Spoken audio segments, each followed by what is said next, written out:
Is Shiv Thakre going to be eliminated soon? Hello, I'm Resham and you're watching DNP. Firstly, welcome back to our channel.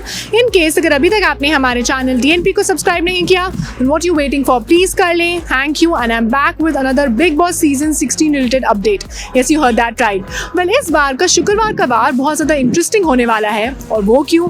Well, क्योंकि इस बार सलमान खान जी नहीं वो नहीं आने वाले हैं, फराह खान वो भी नहीं आने वाली हैं, बट करण जौहर आने वाले हैं सारी कंटेस्टेंट्स की क्लास लेने. जी हाँ, इस बार के शुक्रवार के वार में करण जौहर आने वाले हैं जिसमें वो सारे कंटेस्टेंट से, सारे हाउसमेट से बात करेंगे, अपना ओपिनियन देंगे और सबकी क्लास भी लगाएंगे. और जो हमने प्रोमो में देखा, क्योंकि कुछ प्रोमोज आउट हो चुके हैं, तो हमने उसमें देखा कि कैसे वो अर्चना गौतम और शिव ठाकरे की क्लास लेते हैं और क्या बोलते हैं. लेट मी टेल यू, पहले तो वो अर्चना गौतम की क्लास लेते हैं और उनसे पूछते हैं कि क्या उन्होंने अपनी पर्सनल इक्वेशन को अपने दिमाग में रखते हुए ये टॉर्चर टास्क किया है, कि उन्होंने कुछ बदला निकाला है from MC Stan, Shiv Thakare and Nimrat. जहाँ इस टास्क की बात हुई जिस पर अर्चना बोलती है नहीं, उन्होंने सिर्फ अपना टास्क किया है, बट करण जो है वो उनसे एग्री नहीं करते और उन्हें लगता है कि हाँ, टास्क अच्छे से करना चाहिए, पूरी मेहनत से करना चाहिए, दिल लगा के करना चाहिए. बट कहीं ना कहीं अर्चना के अंदर एक बहुत ज़्यादा एग्रेशन दिख रहा था और ऐसा लग रहा था कि वो इन तीनों से बदला ले रही हैं. फिर वो आते हैं शिव ठाकरे पर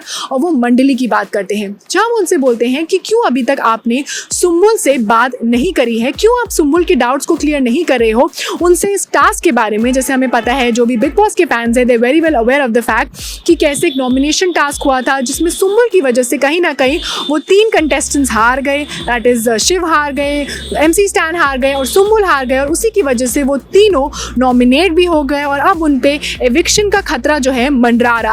इस पर शिव आगे बोलते हैं कि सुम्बुल उनकी बहन की तरह है और वो उनसे इस बारे में क्या बात कर सकते हैं. हाँ, well you can deny the fact कि सुम्बुल की वजह से ही वो ये टास्क हारे हैं, बट कहीं ना कहीं वो इस बात को जो है नज़रअंदाज कर रहे हैं और इस पर बार बार जो है कन्वर्सेशन करने से बच रहे हैं. जिस पर अगेन करण जौहर जो है शिव पर सवाल उठाते हैं और वो बोलते हैं कि आपको नहीं लगता कि आपको सुम्बुल से बात करनी चाहिए थी, और क्या आपको लगता है कि मंडली टूट रही है और किसकी वजह से. जी हाँ, करण जौहर ये पॉइंट आउट करते हैं कि आपको क्या लगता है कि किसकी वजह से ये मंडली टूट रही है.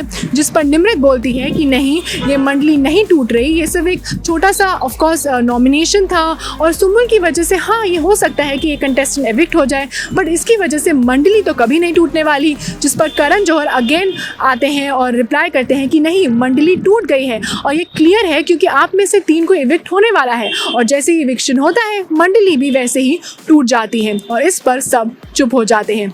जब शिव से वो आगे पूछते हैं कि क्या आपको लगता है कि मंडली जो है सुम्बुल की वजह से टूट रही है, जिस पर शिव आगे रिप्लाई करते हैं कि क्या हाँ, इस घर के अंदर हाँ मंडली ब्रेक हो रही है बिकॉज ऑफ सुम्बुल, क्योंकि उनकी वजह से जो है वो टास्क हार गए और जहाँ कहीं ना कहीं उनके हाथ में वो बाजी थी कि वो नॉमिनेशन से बच सकते थे, बट कहीं ना कहीं सुम्बुल की थोड़ी लापरवाही की वजह से वो नहीं जीत पाए और they actually landed up in this position. जिस पर सुम्बुल जो है थोड़ी डिसअपॉइंटेड भी लगती है. चलो मैं आपको बता दूं कि नॉमिनेशन टास्क के बाद जब सुम्बुल को कहीं ना कहीं एक एक गिल्टी ट्रिप में देखा गया और वो बार बार जो है अपने आप को कोस रही थी और वो मंडली से थोड़ा दूर होते ही नजर आ रही थी. और इसी बात के बारे में करण जौहर ने ही बार बार बोला कि आपको जो है सुम्बुल से बात करनी चाहिए थी, इस पूरे इशू को एड्रेस करना चाहिए था, बट कहीं ना कहीं आपने इन 3 दिनों में सुम्बुल को सिर्फ इग्नोर किया है. और कहीं ना कहीं इस पूरे सिचुएशन में शिव जो है एक थोड़ा नेगेटिव लाइट में आ गए हैं, because we can't deny the fact कि जो मेन मेंबर ऑफ द मंडली और जो मेन मेंबर है जो इस पूरी मंडली को एक साथ लेकर चल रहा है वो सिर्फ शिव ठाकरे ही है. जी हाँ, वेल क्या आपको भी लगता है कि सुम्बुल की वजह से मंडली टूट रही है और क्या शिव को ये पूरा इशू एड्रेस करना चाहिए था? वेल गेम यहाँ ख़त्म नहीं होता, प्रोमो यहाँ ख़त्म नहीं होता.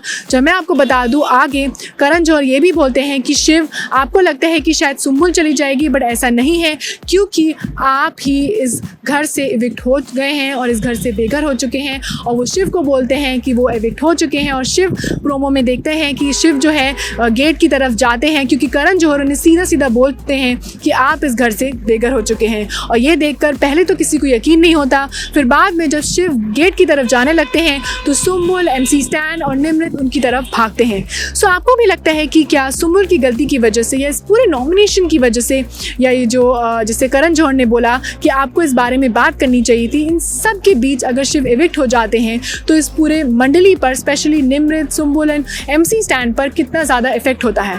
And health. मोस्ट इंपॉर्टेंटली, क्या आपको लगता है कि शिव इस घर से बेघर हो जाएंगे? क्योंकि बहुत लोगों को उम्मीदें थी कि शिव जो है फाइनल तक जाएंगे, टॉप 2 तक जाएंगे, बहुत लोगों को लगा था, क्योंकि वो बहुत ही स्ट्रॉन्ग कंटेस्टेंट हैं और लोगों को उनसे बहुत ज़्यादा उम्मीदें थी। बट अगर शिव इविक्ट हो जाते हैं तो ये बहुत ही शॉकिंग शुक्रवार का वार होने वाला है। और आपको इस पूरी सिचुएशन पर, शिव के अगर वो एलिमिनेट हो जाते हैं, उस पर आपका क्या टेक है? I would really want to know your take in the comment down below. And that was all for today's big boss related session. अगर आपको हमारा आज का सेगमेंट पसंद आया, then please don't forget to like, share and subscribe to DNP. You can also follow us on Facebook, Twitter, Instagram. Keep loving us, keep showering us, stay safe and keep watching DNP.